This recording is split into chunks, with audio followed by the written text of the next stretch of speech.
தற்போது கிடைத்திருக்கும் முக்கிய செய்தி, தமிழகத்தில் சட்டப்படி பைக் டாக்ஸி சேவையை நடத்த அனுமதிப்பதற்கான விதிகளை உருவாக்க கோரிய வழக்கில் தமிழக அரசு பதில் மனு தாக்கல் செய்ய உயர்நீதிமன்றம் உத்தரவிட்டிருக்கிறது. உயர்நீதிமன்ற மதுரை கிளை அமர்வு இதற்கான உத்தரவை பிறப்பித்திருக்கிறது. தமிழகத்தில் சட்டப்படி பைக் டாக்ஸி சேவையை நடத்த அனுமதிப்பதற்கான விதிகளை உருவாக்க கோரிய வழக்கில் உயர்நீதிமன்ற மதுரை கிளை அமர்வு தமிழ்நாடு அரசு பதில் மனு தாக்கல் செய்ய உத்தரவை பிறப்பித்திருக்கிறது.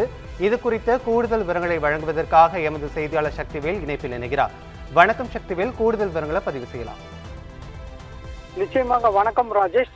தமிழகத்தில் சட்டப்படி உரிமம் வழங்கி பைக் டாக்ஸி சேவையை நடத்த அனுமதிப்பதற்கான விதிகளை உருவாக்க கோரிய வழக்கு மனுதாரரின் மனு குறித்து மாநில அரசு பதிலளிக்க மனு தாக்கல் செய்ய உத்தரவானது பிறப்பிக்கப்பட்டுள்ளது. மதுரையைச் சேர்ந்த நவீன்குமார் உயர்நீதிமன்ற மதுரை அமர்வில் பொதுநல வழக்கை தாக்கல் செய்தார். அதில் தமிழகத்தில் ராபிடோ, ஓலா, ஊபர் போன்ற டிஜிட்டல் மைய பைக் டாக்ஸி சேவைகள் அதிகரித்து வருகின்றன.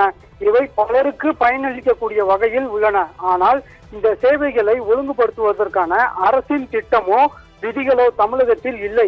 ஆட்டோ, ரிக்ஷா, டாக்ஸி போல பைக் டாக்ஸி சேவைகளும் தனித்து இயங்க முடியாது. அவை முழுமையாக சம்பந்தப்பட்ட டிஜிட்டல் நிறுவனங்களை சார்ந்து உள்ளன.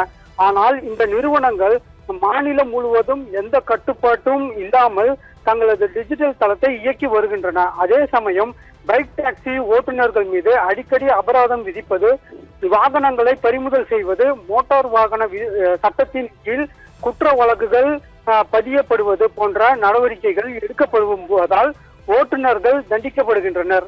ஆகவே பைக் டாக்ஸிகளை ஒழுங்குபடுத்துவதற்கான ஒழுங்குமுறை அமைப்பை உருவாக்கவும் சட்டப்படி உரிமம் வழங்கி பைக் டாக்ஸி சேவையை நடத்த அனுமதிப்பதற்கான விதிகளை உருவாக்கவும் நடவடிக்கை எடுக்க வேண்டும் என அதில் பைக் டாக்ஸி ஓட்டுநர்களுக்கு எதிராக நடவடிக்கை எடுக்க இடைக்கால தடை வழங்க உத்தரவிட வேண்டும் என அந்த கோரிக்கையின் மனுவில் கோரப்பட்டிருந்தது. இந்த மனு நீதிபதி கார்த்திகேயன், சக்திவேல் அமர்வில் விசாரணைக்கு வந்தது. அப்போது நீதிபதிகள் இது போன்ற பைக் டாக்ஸி நடைமுறையை ஏற்கனவே அனுமதி வழங்கியுள்ளதாக தெரிவித்தார். இதற்கு மாநில அரசு அனுமதி வழங்குவதில் என்ன தயக்கம், மோட்டார் வாகன சட்டப்படி அனுமதி வழங்க வாய்ப்பு உள்ளதா என்பது குறித்து மாநில அரசு தரப்பில் பதில் மனு தாக்கல் செய்ய உத்தரவிட்டு வழக்கு விசாரணையை ஒத்திவைத்தார். ராஜேஷ், கூடுதல் விவரங்களை வழங்கியமைக்கு நன்றி சக்திவேல்.